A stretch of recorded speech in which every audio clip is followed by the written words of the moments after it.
Hello, I would like to inform you that what you're about to listen to are our views and comments from the host and guests that only reflect their own view and not the community's as a whole.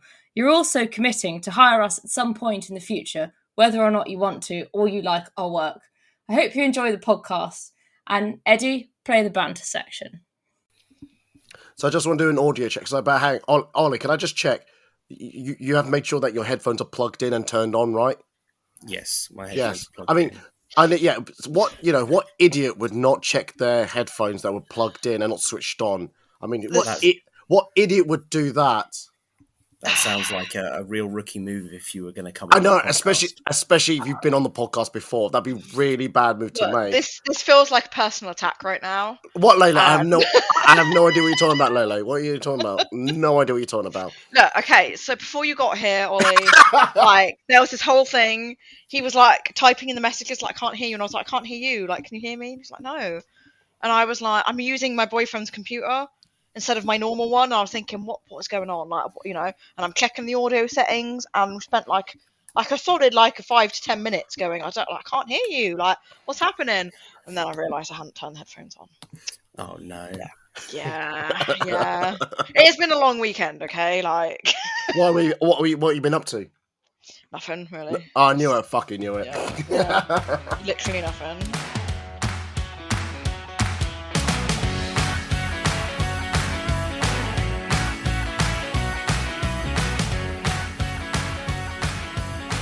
Hello everybody, this is Talks About Podcasts, a weekly podcast talking about cosplay, Comic-Con and everything else. I'm your host, Eddie, and this week we are talking about the good, the bad and the ugly of the MCM London May 2023 edition. Woo! Whoa! Woohoo! All the whooping, whoop, whoop, whoop. Joining us on the podcast is Lele from Lele Cosplay and Oily of Vaughn of the Dead. Welcome to you both. Hi! Howdy. So, as you heard in the banter section, we were talking about people of technical ineptitude.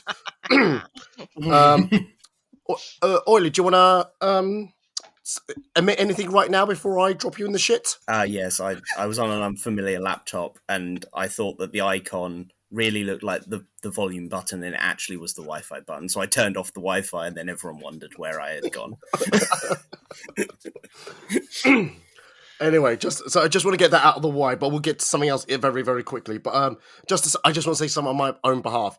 I can feel my throat really croaky and bad. So if you're going, oh, Eddie sounds really sultry and sexy at the moment, it's only going to last one podcast. It's not going to last forever. I'm so sorry. We only get sexy Eddie just this one time.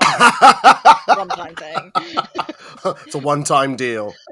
It's not the era of your sexy radio voice. Oh no, not quite yet. No, yeah. So yeah, no. Yeah, so a sexy voice. So if you're enjoying this, great. That means I have to carry on drinking. This is not obviously my voice is not alcohol related. No. I didn't drink 5 pints of alcohol last night. Are you sure about that? God. Very sure, yeah. Are you sure? Because you don't sound too sure. Can we move on? I want to talk about something else. Okay, so just to say, Oily. Obviously, I always do intros about how I met first people, and I met Oily. I can actually remember this one because it's only quite recent. Last year at MegaCon Birmingham, and you were one of the Borderlands characters, weren't you? Yes, I was Sir Hammerlock from Borderlands 2. Yes, and it was really weird because you came up to me, and I still don't get enough people doing this to me because I generally feel like no one listens to my podcast. And he goes, "Oh yeah, and I listen to your podcast." What?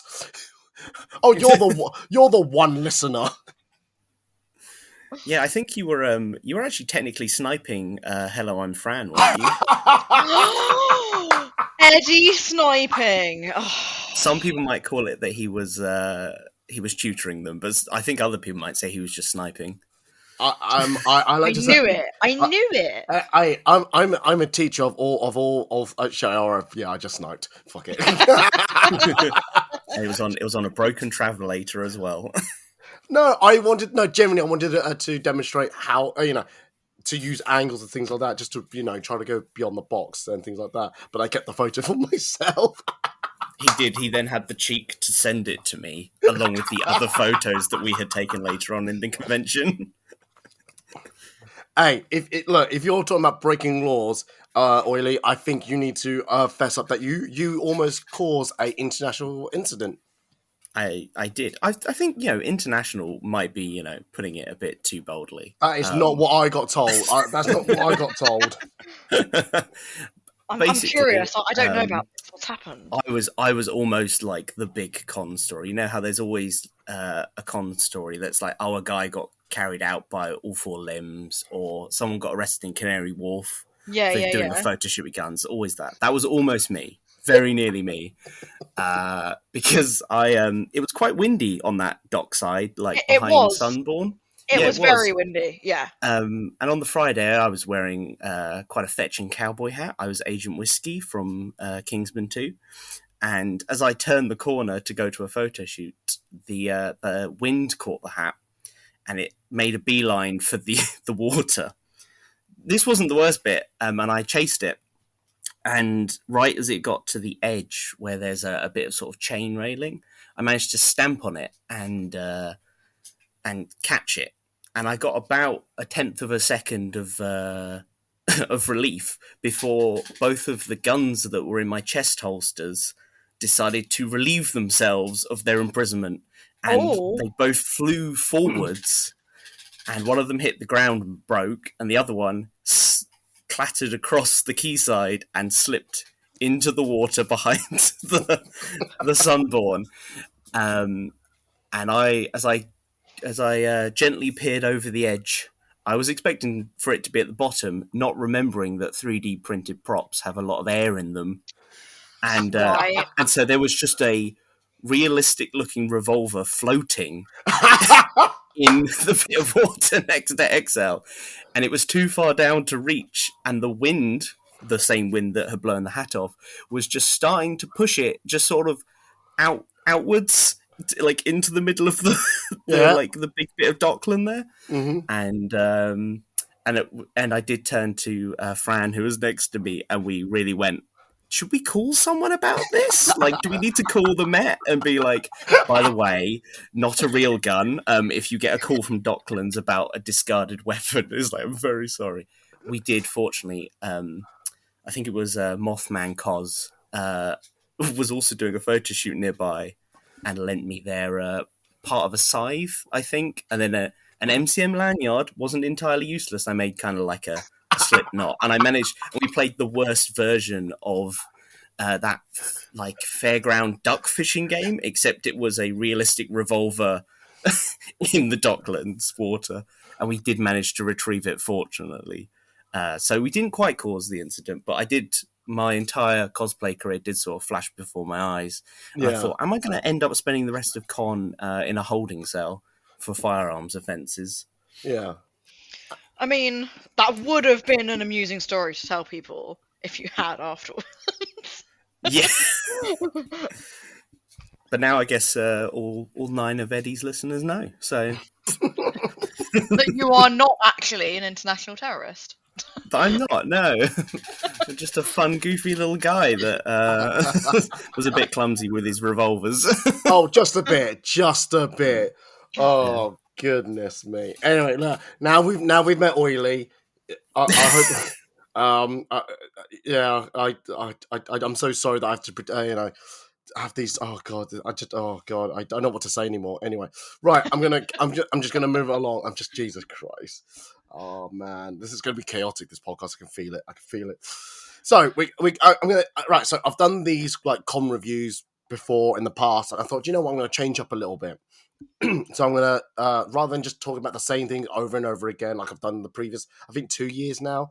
Let's just change up. So we're gonna talk about the good, what happened, what we thought was good about the event, what was bad, and what was the ugly part of the Comic-Con. And some I guess we'll say each we'll each say a thing. We may not all agree with each other. We may debate it and talk about it, and then just move on. So yeah, just I'll do that. So now that I've explained the new format, I'll let Lele go first. Oh, thanks. Oh, no problem. Ladies first. Ladies. What about the event Comic-Con over the 3 days at the Excel Centre?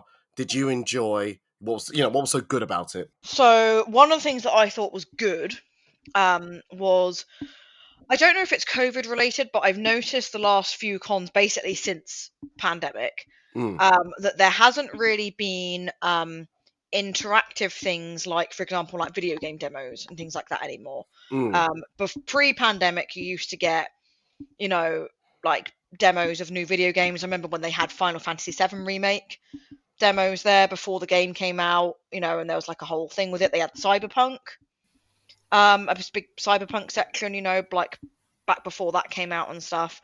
And they used to have things like that going on. And then, you know, after COVID, that there haven't really been anything like that in video games and stuff, which it's just felt like there's less to do other than just walking around looking at stalls.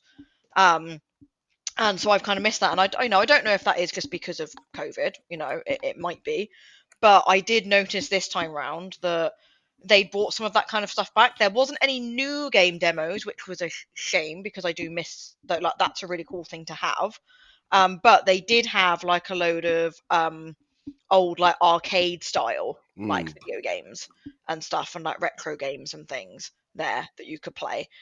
So there was something a bit more interactive, and retro games and arcade games are fun because of people, you know, they don't have them at home. You know, people don't have a massive arcade machine in their house, so it's something a little bit different that they don't normally get to do. So, you know, it's just that it adds that little extra thing that's not just walking around looking at stalls, you know. So I thought that was good. Yeah, no, I totally understand. I totally get that. I think when I did my walk around of of the con, I did say I don't understand why people pay money to go to an event to sit down and play video games that they own at home. But the retro stuff, I can actually understand that. I can totally see. Yeah, it's quite good to see some retro stuff. And go, oh my god, I used to play that. Let's play this and things like that. I think it's been there for a few events now. That retro. I think also they've pulled that section quite easily from their other organized events they run, which is EGX. So it's very easy for them to pull into that. But yeah, I think it's good to see some more interactive stuff coming back to the event itself. Yeah. So it's always... Like I said, I think it would have been cool to, like I said, I do miss the new game demos because people, like I said, like I remember when Final Fantasy VII Remake was coming out, they had this whole big section for it. They had loads of PlayStations hooked up where you could play like, you know, the first bit of it as like a demo. They had this huge replica of the Buster Sword that you could pose with for pit. It was really heavy, and they had someone like helping you to like lift it up onto your shoulder. That you could pose with for pictures and stuff, and all the big site like. You know, it was a big thing, and the game wasn't out yet. You know, it was coming out in a few months, so it gave people like a chance to get hyped about the game and gave them a chance to play a bit of it before anybody else has. You know, I haven't seen that since pre-COVID at MCM. So yeah, I do wish they obviously they've got to go at their own pace and things like that, and of the costing as well. But they've got to, you know, it'd be nice to bring out more interactive stuff, because I think other interactive stuff I did see there, they've always got that the make believe I can play with this lightsaber training school. yes, yeah, they always have that there, don't they? Yeah.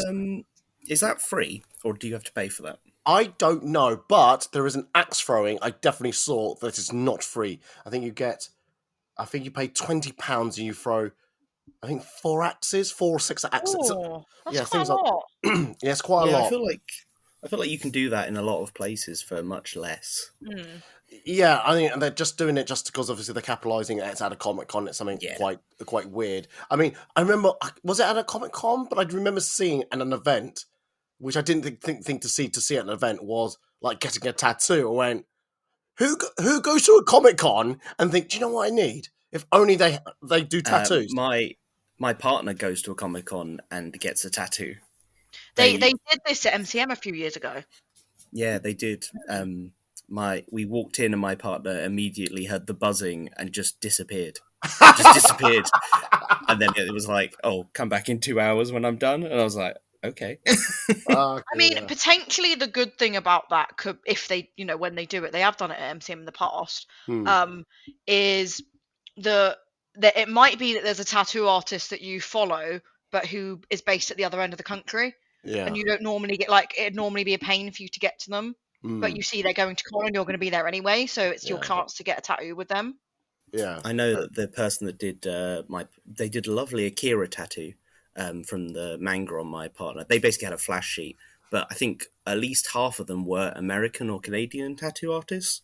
So obviously, normally you wouldn't get a chance to get tattoos from those people. So I think that was good. I know a lot of people said, "Oh, but con is really like gross and full of gross, stinky people sometimes," and they were like, "Why would you get a tattoo when you're going to be sweaty all weekend? Maybe." And I was like, "Maybe, but." I'll tell you a quick story. Basically, so we were just talking to some people, and they were saying how hot it was, how sweaty it was, and they were like wearing a bit of leather, and they started wafting their leather jacket a little bit. But that waft, oh my god! Not only could I smell it, I could taste it. It went into my eyeballs. I can feel my skin dissolve. I was like, ah! Like you feel like you need to just bleach your whole body Oh, not only afterwards, like bleach myself, but my soul. Oh god. Oh Jesus. My DNA needed like cleansing as just horrible. Anyway, so yeah. So no, that's good. No, it's quite good to see. It is good to see some interactiveness come back to the event and stuff like that. It's always good. Oily. Before I go into my one, because I think my one's fairly controversial. Is there anything you want to say good about the event? I think that I was quite pleased with the ticket and the queue system and the bag check actually this time. Oh, that's good. Okay, so hang on. Because I just gonna say I don't do I don't do that anymore because obviously I go for a different door. So explain to me how good it was. well, there's been various stories over the years of people basically being able to smuggle just about anything through the bag check because a lot of the time it was open the top of the bag, they'd look in and go, yeah, I can't immediately see contraband, so that's fine. And then you kind of go on. But this time, I can say that the person opened my bag up all the way to the bottom. They even checked my first aid kit. So obviously it's a little bit more time consuming if you're trying to go through, but it does make you generally feel a bit safer if you know that they're checking your bag that intensely. Hopefully they're checking everyone's that intensely. That's good. And you're saying the queuing, so because obviously it goes down the lorry way into the event. Has that changed from I was going to say season to season, but you know what I mean? Yeah, no. So as far as I'm aware, it's exactly the same as it's been maybe the last 4 years, which is that we still have to. Everyone still has to walk down the lorry way and still have to go through. I think it's exactly the same queue hall. It just and I got there right at general entry opening on the Friday, and to be honest, I didn't stop walking. Basically, I just kept walking all the way through. And the ticket process was really easy. They just scanned my QR codes and I got my tickets. And then by the time I got to the actual entrance, it was time for opening. And yeah, and I just walked straight into the con. So I was actually really pleased with that because I was worried that I was going to have to either do a lot of walking because a lot of the time they have that Disney style queuing, which takes you backwards and forwards a lot. Which is really annoying when there's no one in it. I love it. I get really antsy in queues, so I hate it when like you seem to get closer and closer, and then go back the other way. No, I want to get back. No, I can see the goal. Why am I walking away from it? No. So yeah, and ultimately you're just walking around an empty hall just because there's barriers in the way. But no, this time was really good, so I can give them credence on that. Oh, that's good. That's good. Layla, is there anything you want to just mention about the queuing system? Well, I'm kind of in the same boat as you that I don't use the main queue because I've got a creator pass, and I've had that the last few years, so I don't have to use the main queuing. I just like when I get there on Friday, I go straight to like the west entrance to go to the like industry desk. Yes. They did change it a little bit this year. Normally, for that you just go through the doors on the left hand side, but this time they actually made you go through like doors on the right hand side, and there was actually like a queue hall for it kind of thing. Yeah. I like that. I did actually like that. I did. I'm not gonna lie. I thought that was a much better idea as well. I think later on in the day they opened it up to everyone to go back through because I know that they didn't let people. They didn't let people go back into the glass pyramid bit this time like they normally do, which I like, and I'll get back. I'll get onto that later. But you carry on. Yeah, no, I think that was a really good idea. But just allowing people to go into that side hall essentially because they had much more space to do bag check and to get people back through, Something basically. I did notice as well, that side hall where the like press industry creator like queuing section was, but where they, like I said, they were allowing people to come through there later on as well. I did notice that in that queue hall section there was like a bunch of extra seating and stuff, Yes. like Yes. kind of a bit, away. They actually had seating there, and it was kind of away from the main convention, just in the empty hall Yeah. space, which I thought that was quite good because let's face it, there's not enough seating in the con No. normally, Oh God, no. and it can be, sometimes it's overwhelming, it's crowded, and sometimes people just want to get away, and even when you go outside, it's still so crowded outside, and there's nowhere to sit, and it's kind of nice that there was actually somewhere like that maybe people could go Oh, and just have a sit down, that was a little bit quieter. No, yeah, I totally agree. Was I know they had their two. I think they had a rest room and a reset room, maybe, that were on their maps. But do you think that area was marked for anyone, or do you think it was a if you knew, you knew? I don't remember seeing anything about that. So Yeah, nor did I. I think I remember seeing at a con previously about Birmingham, there was an organisation that created a like you said, a reset area. So I wonder if it's them who did that, and if it was, and if it is that, I think it's it's away from everywhere. It goes into a different room. It's a real sensory decentralization type of thing. Decentralization, you know what I mean? Desaturation of sensories and things like that. So yeah, I believe there would be something like that now if that charity, that organisation, who I saw earlier was, were doing it. So yeah, it's all right if I just bring in my one in whilst we're still doing the good. But this is a personal good for me, and I don't think a lot of people share my good. Go on then. I swear I don't know if Repop have been listening to my podcast or not. I love that they moved the Fringe stage away. Just away. I actually do like that. I do like that. Right. I do, yeah. But before I talk into that, I wrote something else there. I also think this is a smaller good thing, but also think that they've been listening to my podcast. I think the event was bigger this year. I generally think it was bigger. I think there was more space in the north side, and like you said, there's just a hall that we can sit down and just chill. I think there was more stall. I think the amount of stalls there, I think it's a lot of. I noticed this year, I don't know why, I think because I was really paying attention, a lot of the independent stalls there, which I thought was really good. I did think the stalls were better. I've found that in past years, some of it has been a little bit repetitive. And once you've walked around a few stalls, they've had so many. In the past, I felt like at some point, half the stalls were just Funko Pop stalls. Yeah. I was like, I'm bored of this. Or drop shippers, yeah. Yeah. But I did feel this time that actually the stalls were a lot more interesting and a bit more diverse, and there was a lot of, like you said, like independent stalls selling more like diverse things, and I actually did. I was quite happy with the stalls. Yeah. Cool. Good. Right, so the Fringe stage. Right, so anyone who has listened to my podcast knows how much I hate that fucking Fringe stage, because it's just not. It's just annoying. It's annoying. It's annoying. loud. It's People loud. go outside because if they want to get away from the crazy, a lot of the time it's mental in there. It's so busy. It's so crowded. And a lot of the time you're like, I need to get outside. Like, this is too much. There's too many people. It's too much. Let's get outside. And then you go outside and you just want to have a sit down on the green or something on the grass somewhere. And then you get out there and there's just a stage with loud music and it's just like, and you're like, oh my God, I can't escape this. There's, I'm with you. Yeah, you were just talking about sensory overload spaces, and it's like that is just a sensory overload machine, basically. Especially because if you're trying to squeeze between all the photographers in the trees, and where it normally is in front of that billboard, it's only about 10 meters wide. I know. Get past it.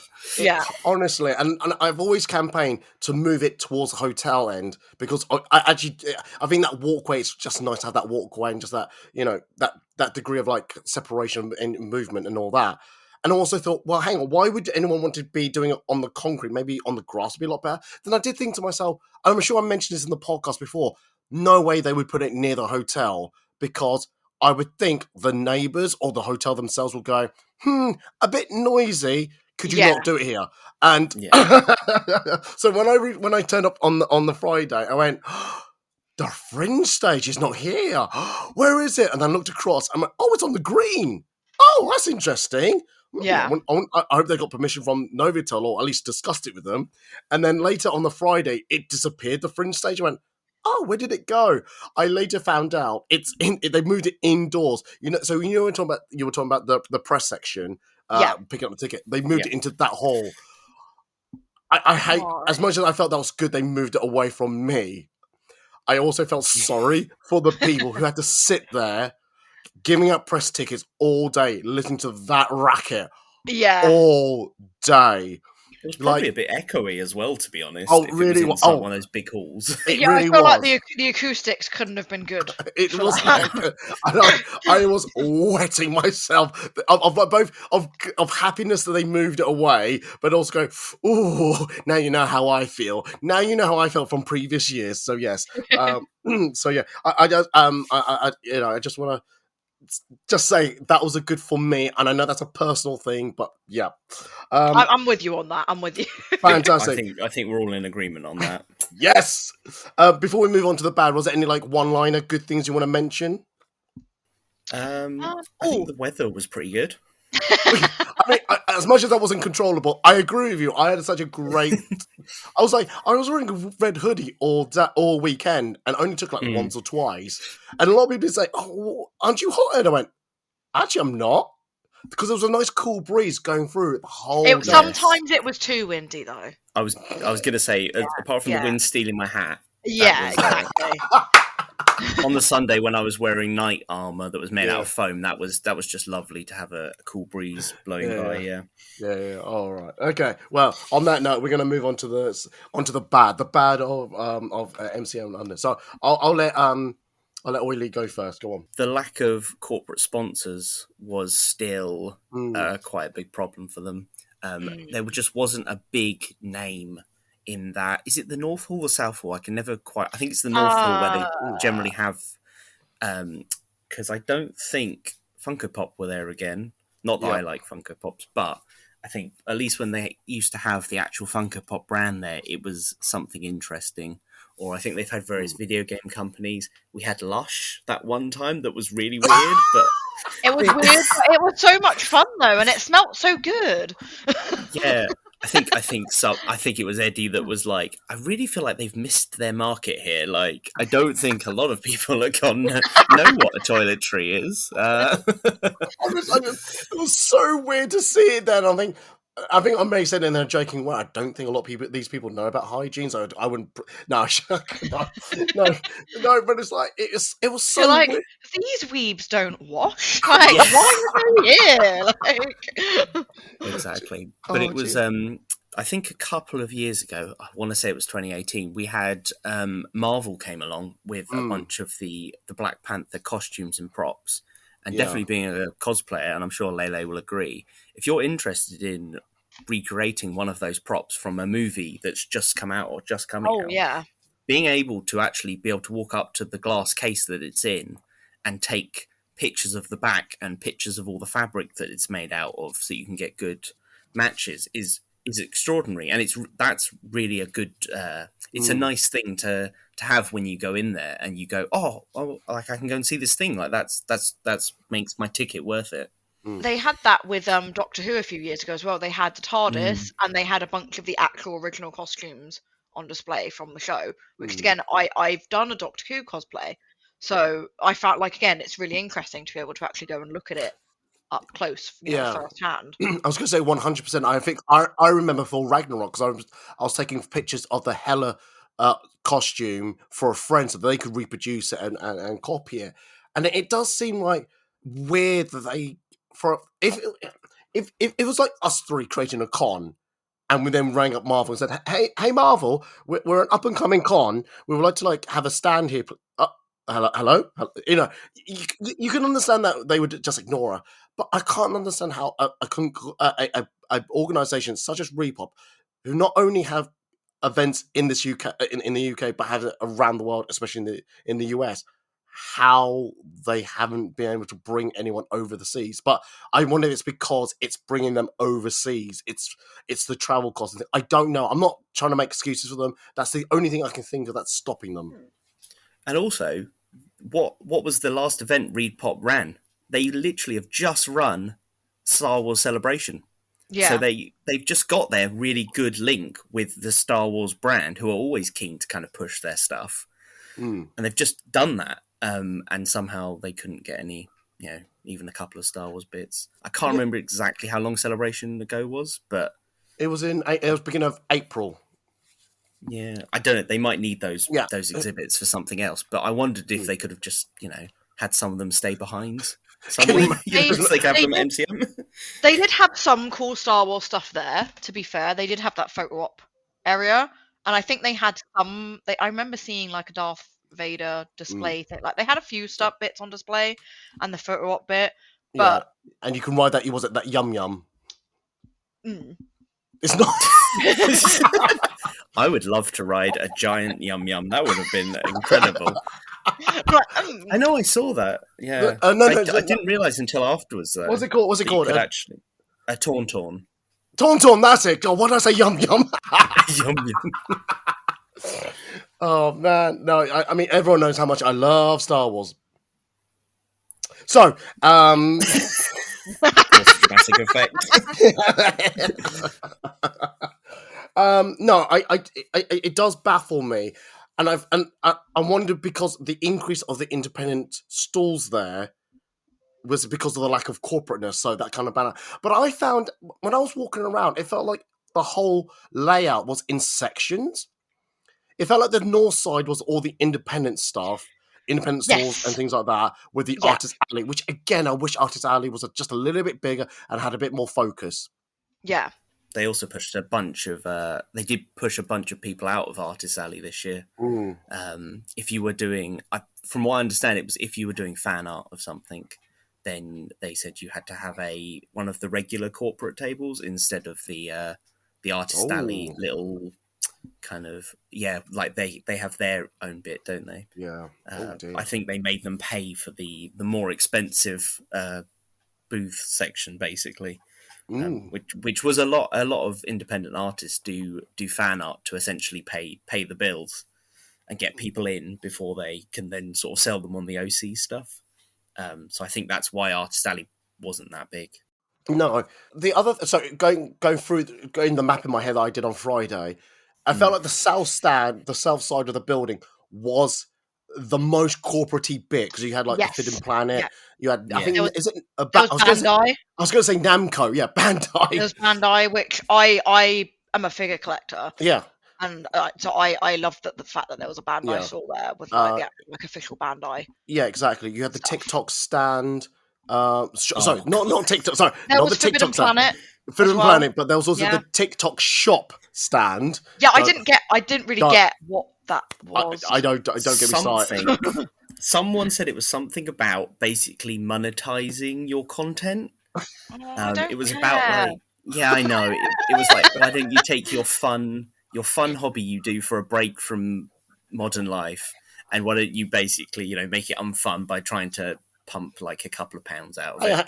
Hey, Oily, are you suggesting no one on social media should make a career out of this? Oh my goodness me. Jesus. I mean, if you can make it work for you, absolutely go for it. I just realised a long time ago that you shouldn't chase the numbers. Oh yeah, 100%. I've kind of been there and done that, and I burnt myself out with it. And now I just want to cosplay for fun, and I don't really want to worry too much about absolutely. that. What else was in that section? Right, so I said I felt like there was a corner. There was a corner of the hall where it's even though they're showing a lot of figurines that are like up and coming, about to be released, and they're just showing off, and that gave me vibes of like New York Comic Con. Like New York Comic Con does that. They say, "Hey, here's our big S tier, A tier, whatever you want to call it. These are the statues that come out." And I went, "This really felt like it gave me vibes of New York Comic Con." So I know people are sick and tired of me here talking about New York Comic Con, but for me, that's not the standard should be set. That's where London MCM should be aiming towards, and I can't still understand why Repop, in a sense, not taking that plunge to make it that big. I just do not understand. They could make a killing on these events. I don't want to see, in a sense, cosplay to be monetized that much. I mean, we'll talk about costing later. But yeah, yeah, I just want it to be more, and I can't understand why. So yeah, I think it is bad, as all you will say. It's bad there was no big corporate stand. It's not like there was devoid of it though, but yeah, it just felt like it could do with more. I mean, a few years ago they had Genshin Impact as the official. Oh God, yeah, Didn't they? yeah. So why couldn't they do something like that again? Like, At least when Genshin were the sponsor, we had not really ugly passes. God, these passes were awful, weren't they? That's the a bad. passes this year were That's a terrible. bad thing. They were hideous. Oh no, okay. Again, not to talk about New York Comic Con again. I promise this is the last time I'll say in this podcast. In every year I've gone to New York Comic Con, every time I get the pass, I think the first year I went, it was like 2012. It went, oh, The Walking Dead. That's cool. That's fine. The next year I went, oh, it's The Walking Dead again. Okay. Next time after that, The Walking Dead again. Are we just getting The Walking Dead every year now? I don't know now if they still do The Walking Dead. So I'm going to have to message some friends who go to New York Comic Con and said, can you just take a picture of your passes so I can just check if it's still The Walking Dead or not? I'll be surprised now. Now that the show is over, it's still The Walking Dead. But yeah. Oh, right. Anyway, I want to move on just a little bit. Now, I'm going to go next. Now, I don't know what I'm about to say. Seem a bit, oh, God. I'm just going to say it. I was at a conference a couple of weeks ago, and I came away with lots of swag. So, like, my mindset, was thinking, oh yeah, I remember a certain event in the United States. We won't mention where. Did something similar. So I thought, oh yeah, I'll keep an eye out for London. And I think the only swag I got from London was just those yellow bags. Like, everyone had the yellow bags. Oh, and then I tell you what, on Sunday after the event, they then became London's hottest new version of like windswept rubbish, basically. They were just everywhere blowing down the street. Oh no. The thing is though, I took some on Friday, I think that's all I'm going to take. And I realised when I came in on Saturday, I went, oh, I was going to buy some cupcakes and I need a bag. Fudge, damn it, I have to get another yellow bag. So, like, my home is littered with these yellow bags over my But on a serious level, again, we're going to be talking like costings at a broader scale in a minute, but I just think for the money that a lot of people pay for, I don't think since it's value for money. You don't get. I think I don't think if people have much of an issue for the ticket price, if there were things you could collect, like for your price you can get a free lanyard, or for a price you can get maybe an entry to a free panel and things like that, or like you said, like a bag here, a free pen, a toy from these stands and things like you should incentivize some of these corporate places to create some freebie swag type of thing. I don't know, but it just felt, I don't know why. Again, this may be just an Eddie problem, but I just felt I wish there was a lot of more swag. This does feel a little self-indulgent that you're like, I want a free pass, and then when I go in there, I want to just walk into stands and fill my bag up with anything I want, and they're going to be okay with it because I'm food and cosplay. That's the exact same conversation I just had with one of the store owners over the weekend. They looked at me and went, who the fuck are you? Get out of here. Jesus Christ. Was this when you were walking off with £120 worth of Funko Pops? Well, it was only just 2. Those Funkos are expensive. Oh man, no, but you get on set. I think you just want free stuff. I like free stuff. I like free stuff, but like I said, it's because, like I said, we're going to be. I'm sure we're going to be talking about it in the ugly section, but everyone pays not just to get a ticket, but for hotels, for food, and things like that. And it would just be, it kind of be nice as a thank you, say, we understand the cost of living, we understand you'll have to travel and things like that. Here, we've asked a couple of corporates to give some freebies out. It just would be nice. That's all I'm saying. Yeah. No, I get you. Oh, good. Don't make me a villain out of this. Yeah, before we turn around and be like, no, we don't like free stuff at all. We hate free stuff. God, Oh, sorry, my I mistake. want to pay an unholy amount of money for everything. I was mentioning to Eddie that I almost had a heart attack at the Insomnia Gaming Festival because Intel were there, the computer company, and they just handed me a rucksack, and it was a nice rucksack, and it had like a thermos and a hat and a portable power bank in it, all that were Intel brand, and a bunch of stickers, and it was like, and yeah, it said Intel on it, but I was like, I don't care. I was like, what do I have to do for this? And they were like, oh, like nothing, like it's just freebies. And I was like, wow. I was like, okay, like I don't normally get treated this nicely at a semi Comic Con, you know. So maybe you should go to Insomnia, Eddie, and then just walk around all the computer stands. I probably should do that. Yeah, absolutely, 100%. I might have to do that next year or the next event. Layla, is there anything you wanted to chat about, but the bad of the event? And I've said it earlier, like, it was a good idea, but bad execution, so overall it was bad. Yeah.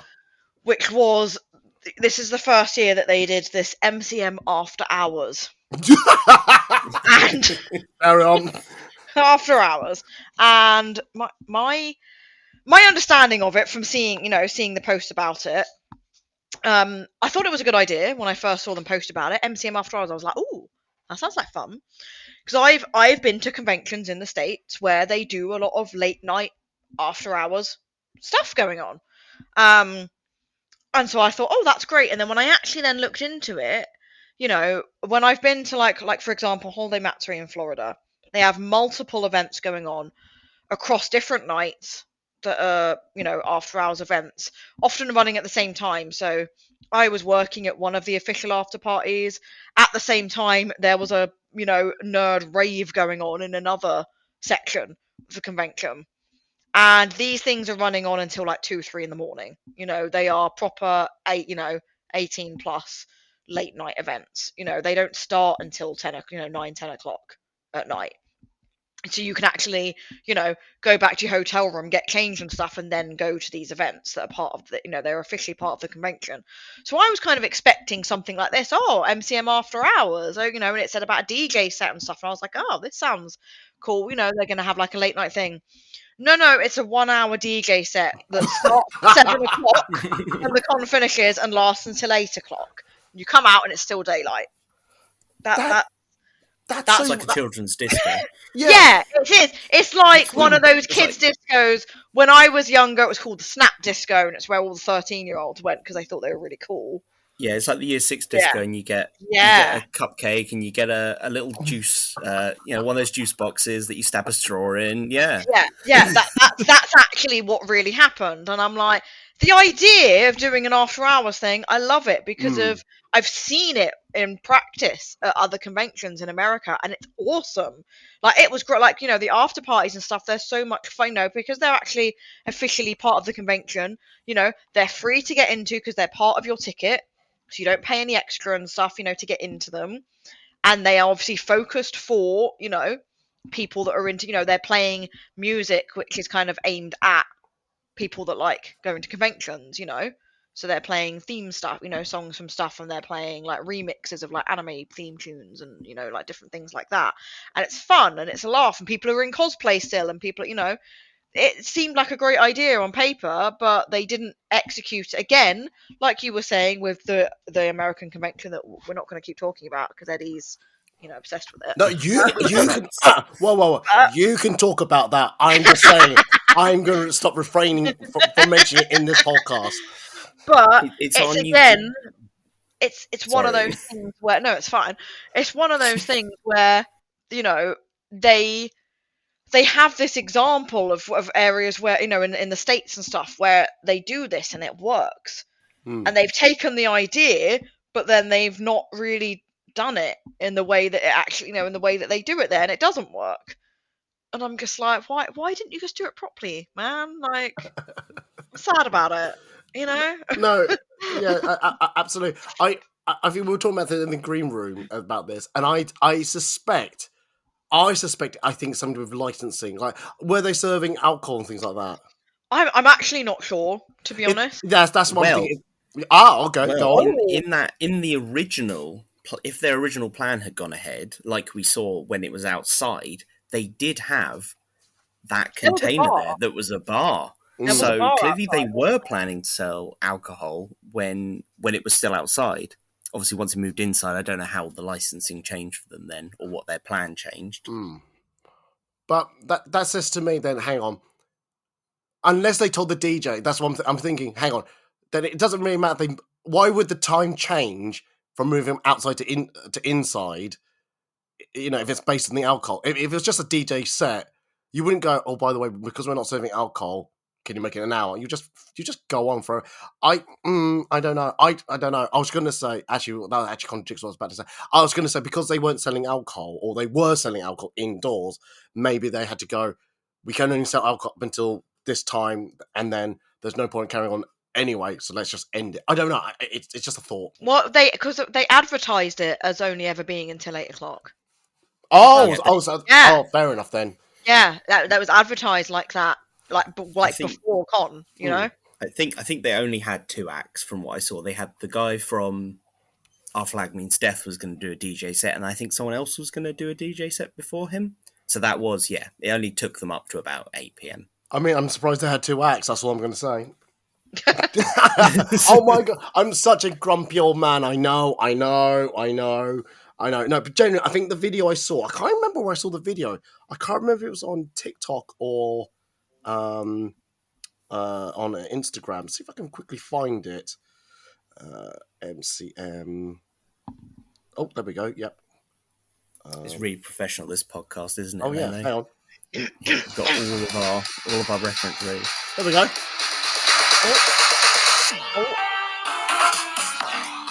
There we go. So yeah, that just I said. Oh god, hang on. Just mute that because I don't want that going off the. Let me just read the description. The MCM van raised the bar and the lightsabers this evening by some DJ, and yeah, but it never said the times of it. It just said, "Hey, shall we read the comments? Should we do the comment section?" Oh yeah. Comments, yeah. So that's what the screen was about. Oh my god! Oh, there's not actually that many funny ones. Just that one. Just Jesus Christ! This is not an invitation, by the way, to go onto the TikToks and just dump a load of comments. Oh Jesus Christ! Anyway, I'm noticing the time, and I kind of want to move it along. Any other quick one-liners for the bad before we move to the ugly? I think we would be remiss if we didn't mention the pirate ship. Does that belong in the ugly though? No, it's that. No. It's in the bad. The ugly? No, It's in the bad. Okay. I think it's the bad. Because from my point of view, 2 or 3 cosplayers did mention, "Oh my god, can we try to get our photos at the boat?" And I'm assuming this is going to be indoors, and I can't be bothered to go from outside to indoors, at all. So I, in my head, already discounted it. But when I did my Friday walk around, and then I walked past this, and I mean this in the kindest way, a 3-piece children's dissected boat on a pink carpet that came out of a McDonald's playpen garden set. I think this was the moment that everyone just stood there and went, MCM has jumped the shark, right? And we went, do you know what this is? This is DashCon. This is the bull pit at DashCon is what this is. It's like such a sad excuse because in the advertising, they were like, yeah, there's going to be a pirate ship there. We're going to have Our Flag Means Death meet up there with the celebrities from it, right? And everyone's thinking like, oh, they might actually put together kind of like an okay like ship's deck or something. And it was just these like 3 pathetic little things in the middle of a hall. It was like somehow Lele missed that, but to be fair, I didn't see it, but I think that in itself says something because I went around the whole con inside and I didn't see it, and I must have not I didn't even register it as a pirate ship when I must have seen it. If I can see it in my Instagram lives, I'll screenshot it for you so that you could have a good look at that. But that was just funny as. Anyway, let's move on to the ugly. Who hasn't started? Oh, I haven't started. Okay. Yeah. I mean, okay, this is not a personal view. This is what I heard from other people. I think there was. I like. Okay, so just to quickly go back to the good. I like that I saw some people had accessibility sticker on their badges to tell security. By the way, I have like a condition that I can't maybe walk so far. I can't go through here, Yeah. through there. That was really good. But again, it feels like security is, or the organisers, the people they hire to run the event type of thing, or to run the groundwork, shall we say? There's just a little inconsistency about that news about what the sticker does, or where, or just some understanding about. By the way, I have a walking stick. Can I get through? Yeah. And then I've heard stories where they've gone, no, Yeah. and they had to literally fight to go. Hang on. I'm literally having a walk stick. I'm struggling. You cannot make me walk all the way round to get back into the event. And Yeah. Fortunately, with the stories I've heard, they were allowed to get in eventually. But it just seemed a bit of common sense went awry looking at someone's, at least a visual disability. And I know, and I'm not to say not all disabilities are visible, hence why that sticker is invented. But it just seems like it wasn't utilized well. I have heard issues with the disability side of things, with people, not being allowed through accessible entrances and things, and being told they've got to walk all the way around and so on. I would say, like, which was going to kind of be one of the things that I was going to talk about, and it kind of links in the security in general, not just with the accessibility, but just overall. They were often just not. They didn't treat people great. I know people who, had their props manhandled and either broken or nearly broken, and, they're having to sort of say to, security, like, whoa, like, that's very breakable. Like, don't do that. I know somebody who, there was an open section of the barriers, which she saw other people going through that section to get onto the green. Mm-hmm. And there was nobody there. There wasn't a security person like visibly there. And she'd just seen some other people go through it, so she just thought, oh, you must, I can go through that way then. And she went through, and then after, a few paces after going through, a security person, came towards the barrier and shouted at her and said to her, "You're not allowed to go through there." And obviously at this point she was already on the other side of it and had already started walking a few paces, and she turned around and said, "Oh, sorry, I didn't realize, and she went to carry on walking. She was already on the other side at this point. She'd already gone through, Yeah. And she said, "Oh, I'm sorry. I didn't realize. I didn't know that we couldn't. Sorry." And she turned around to keep walking. The guy literally chased her down, and then grabbed her arm and like pulled her back, shouting at her. Oof. It wasn't necessary. That's excessive. Absolutely, Like, that's excessive. I don't know if they've had a mandate from MCM Repop, because the one thing I forgot to mention actually in the good was that I actually liked that the security barriers, that the one side of it was double layered to stop people jumping the fence.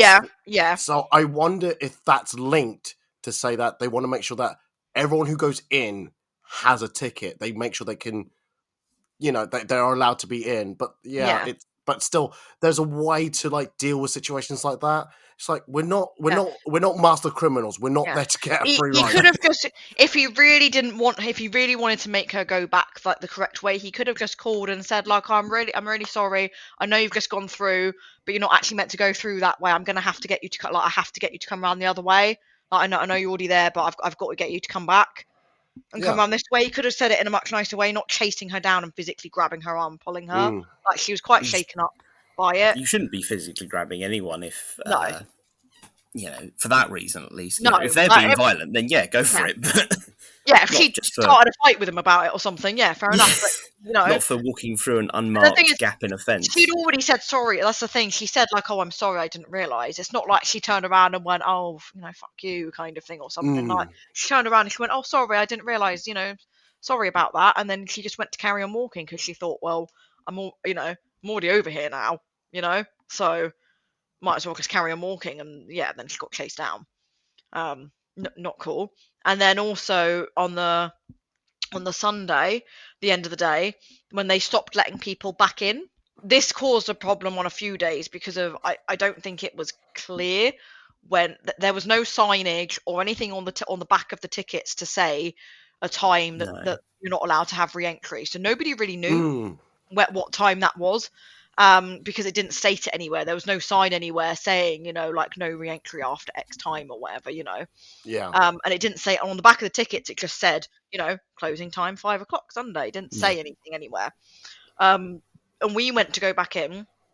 We managed to talk our way back in with somebody else after this because of we're good at that.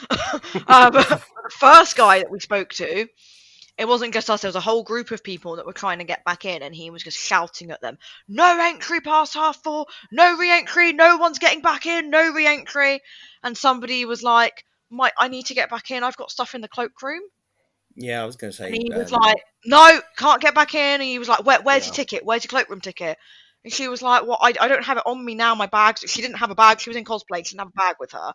You know how it is. I do that all the time. On Sunday, Ken, who I was with Becca all day, my friend who's another cosplay, Yeah. and her boyfriend Ken was our bag man. And he was carrying all our bags. I was in a ball gown that day. I couldn't really carry bags around. Oh, It happened. So. And she was like, "Well, I don't have it. My friend's got it." But, and he was like, "No ticket. You're not getting back it, And he was just being really unnecessarily shouty at everybody about it. And this other guy, he was like, "My kids are in there." And he was like, "You can't get back in." And he was like, "Right, but my kids are in there." It's like, would you rather deal with me now, or would you rather deal with like two lost children? Like I feel like one's much easier for you to deal with than the other. Yeah. We went around and spoke to somebody else because, like, I said to them, I was like, "I'm in a ball gown. I need to get changed before I leave. I need to get back in there to be able to do that. Like, I can't. Funnily enough, I can't get in a car in this. It's a ball gown. It's huge. Like, Yeah. I can't get on I can't get back in the car in this. I need to be able to get changed, and I need to be able to do that inside. All I'm you know. hearing, all I'm hearing. This is a you problem, not an MCM problem. That's all I'm hearing. No, yeah, it's. I was just thinking actually, just hearing all this. I wonder if security there are used to a certain crowd, certain environment, Yeah. and not Yeah. really appreciated that this is not a gig. This is not a mosh pit type of thing. This isn't loads of drunk people they're having to deal with and stuff. This is actually a family event with families and stuff. And people exactly. It doesn't. Yeah. It just feels. Yeah. Anyway, I think a lot of the time, yeah. quite specific requirements. Like there's probably not many events where people need to get changed. And I think, like Lele said, I think the fact that they just don't publicize. There doesn't seem to be any consistency to. Because I heard from some people that they said you can't get in an hour before end. Some people said 45 minutes. Some people said half an hour. Some said 50. I think just there was no consistency and it wasn't publicised very well. No. Yeah, fair enough. No, that's fine. That's cool. All right. Let's move along because definitely dangerously running out of time. I'll go with Lele. What would you like to? Well, unless security was your one. And security is definitely one of my big issues with the weekend. One other thing, kind of adding on to that, it kind of links in a bit. I didn't like the one-way system that they had in place for outside and inside. I hated it. I hated that you couldn't go back in through the main west entrance and stuff, and they were constantly redirecting people and also tacking it on overcrowded. Yeah. I will just bolt on very quickly about the one-way system. I think I'm the only one that seemed to like it because the only reason I liked it because I felt like it stopped the bottlenecking of people just trying to crossing each other, going, "But I'm trying to get in, but I'm trying to get out," and then there's no clear car. It allowed actually a clear flow of traffic to say this is the only in. If you want to go back in, or you have to go out, go this way, go that way. I was a bit miffed that at the, shall we say, the Novotel end of the fence area, you can go out, but you can't get back in, which is fine. But again, I wish there was another gate near there that allowed the in, because then it would solve that. Because it doesn't make sense to allow people out in a sense. Because if they just want to get a bit of fresh air, well, you are in the fresh air, but if you want to get away from people, that would have been fine. I think I kind of get I do get what you're saying about the whole, like, actually it stops the bottlenecking and the awkward queuing, you know, like Yeah. normally when you can go in through the west entrance, you get that huge queue Mm. all down the middle of there, and it's kind of in the way of everybody, whereas this way you didn't get that. And I actually do get that. I see your point. Yeah. But I do agree. I think the green should have another, like, way back in Yeah. at the green, because of they weren't letting people back in there, and Yeah. it was kind of, because sometimes you just want to get to the green area. Yeah. They could do And it.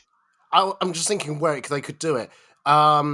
Well, because there go on. was a disabled entrance at the bottom of the stairs. That was so you could go in that way if you were disabled, which was obviously made sense because then you didn't have to try and use, because there was no ramp down inside the fenced area basically. But I don't know why they couldn't have just let everyone use that, because when you're in perhaps a ball gown Lele, or like me in a massive bit of armor, having to try and walk up those stairs to get in through the top. Eddie saw me trying to go upstairs. Yeah, and then if you want to get to the green, you're then just walking down the same set of stairs essentially, just to get back to the green, back to where you were, and it felt a bit like that was just a lot of energy and time to expend for sort of no reason. The problem that I had in the outfit that I had was that this ball gown skirt is so massive I can't see my feet at all. I have no perception of where the steps actually are in the slightest. Just getting by on a hope and a dream. So I'm shooting with Eddie on the steps, and I'm kind of having to, like, lift up the skirt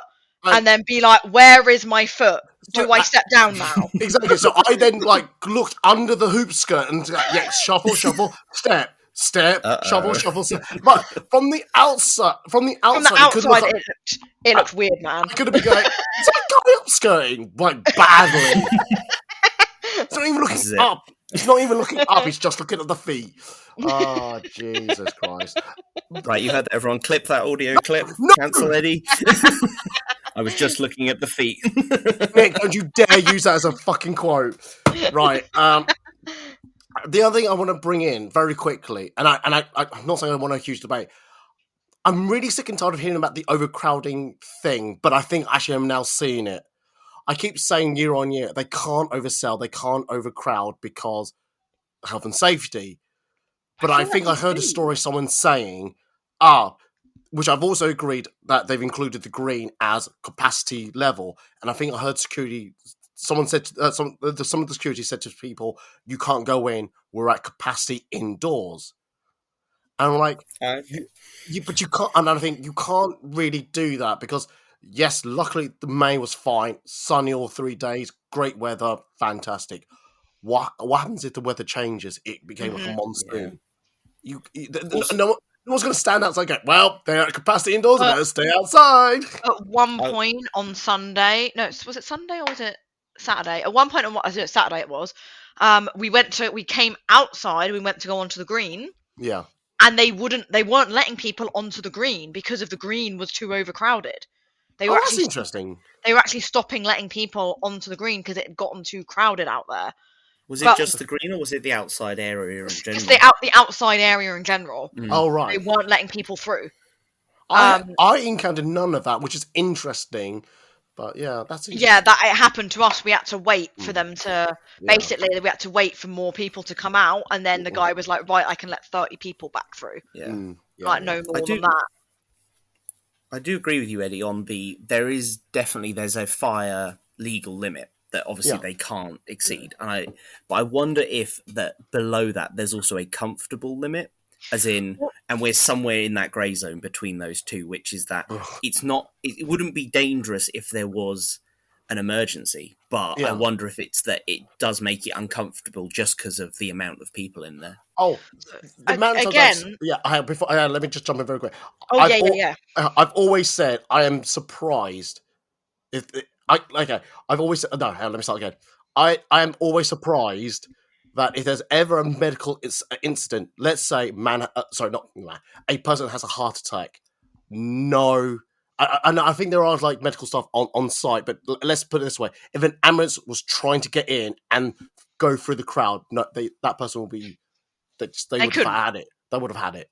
Yeah. So yeah. Anyway, you were saying. So yeah, well, like again, when I've been at conventions in the like when I went to Holiday Matsuri, I would say size wise, in terms of the actual physical space, it's fairly similar to MCM in terms of the physical space inside. I would say the halls are about the same kind of size with like the stalls and stuff. Yeah. It might be slightly bigger. I think there's a few extra like rooms with things going on. And the outside is a bit bigger than the outside area, but it's not too dissimilar physical space wise. However, not once did it feel overcrowded. Not once were you like getting crushed by people and struggling to get to stalls and things, and outside just it being like heaving like it gets sometimes at MCM. Like you had space all of the time, and when I then compare the two, I'm like, that's how like they're doing it right. I don't know what they're doing differently, but they're doing it right. They like because they sell out. It's not like because they haven't sold out, they sell out at Hallmark every year. Yeah. No, So something's off, you know. Yes, exactly. And it'd be really nice if all the convention people, organisers said, "Oh, how do you do that? Oh, we do it this way. Cool. Can we borrow that? Absolutely, not a problem. Yeah. Fantastic. It'd be great if they did that." But yeah. Again, noticing the time, I'm going to I want to get Oiley's last point in because I think this is a great talking point. So, what's the ugly about the Comic-Con? What's the ugly? Is it finally time to talk about the the moolah? The £95 elephant in the room? Yeah, go for it. Oh no, because Eddie, it's as has been now drilled into us in every single Instagram, Facebook post. It's the tickets aren't £100. Why are you all complaining? The tickets aren't £100. They're £95, and they are £95. Yes, Repop. I will admit that the ticket itself is £95. However, when you put on the compulsory postage, it is now £102. And I know that a lot of people, myself included, said that once MCM went over £100, that was where we drew the line, because we thought it was too much money for what they offered as a convention. And I know it wasn't that expensive this time. I know it was a little bit cheaper this time. I was going to say, how much do you know how much you pay for your weekend ticket, if anyone knows? I think I paid £25 or £27 for the Friday general. Oh, okay. And I think I paid roughly the same for the Sunday. But also, I had to decide, because I decided I wasn't going to go Saturday because of the overcrowding issue, because it was going to be too busy, and also because of the money. I just didn't want to spend it. And then when I came to buy my Friday and my Sundays, I then had to decide, how much is a day's entertainment really worth for me? Because I think I'm going to spend most of it seeing people. I'm probably not going to interact with a lot of the MCM stuff. How much is that worth to me? And at about 30 quid it was for the priorities, and I thought, I just can't justify that. No, I totally 100%. And it's not just £100 for the ticket, but as I said earlier, hotel, food, travel, all of that, it gets on time. And the hotels are not doing themselves. They're obviously not going to give us a favour by making it cheap. And I've said this on a previous podcast. If you keep trashing the rooms, they're going to keep upping the prices and price out the hooligans. But I'm just saying, all that combined doesn't make a great experience, especially cost-wise. And this is what I was saying about earlier about no free swag. It just doesn't feel like there's great value for money, because a lot of people just turn for what we do. We just turn up to see friends, get photos, and maybe get a limited edition something. But for that type of money, it's like, is it really that? Yeah. Is it really equivalent type of thing? It's hard to say. And also, it's really, I've got two things on this, which is that on one hand, if you're a cosplayer, and I know there's no forced cosplaying, we as cosplayers do it because we want to. But if you put money into a cosplay, a lot of the time, I don't know how much your last one cost, Lele, but like mine probably cost over £100, the last one, and that was probably on the cheap end. Yeah, my cosplays can range from, some of them are a bit cheaper, some of them might be 50 quid or something. My ball gown, we don't talk about that. And we don't talk about Bruno. Bruno's ball gown. And a lot of us, stop keeping track of how much we spent on cosplay because we don't want to know. But I think that it always leaves a little bit of a sour taste that also, not necessarily, but a lot of the time, the more money you spend on a cosplay, the more impressive it is Yeah. because you're able to do more things.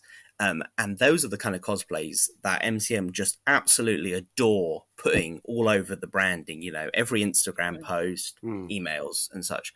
And I'm with them on the, when you enter their event, you say that you're giving your photo consent, essentially, that they can take photos of you and they can use it however they want in marketing. Yeah. Right. And I'm fine with that. That's fine. I think that the problem is that when it seems like they're doing so little for cosplayers anymore, Yeah. to be using those same cosplayers who have spent their own money and then had to pay MCM another £100 just for MCM, just to take all their hard work essentially and use it for their own gain. And it's not just the marketing that they put it on the website and on their Instagram and everything else, but also, they advertise, the cosplay masquerade, and then they make cosplay such a huge part of a reason to go to MCM. Come see the cosplayers. Yeah, Come see the cosplayers. bring your children. Yeah, come bring meet your Darth children Vader and with come your see children. all of the cosplayers dressed up. Yeah, but the cosplayers are actually paid to be there, and they don't get given anything back for that.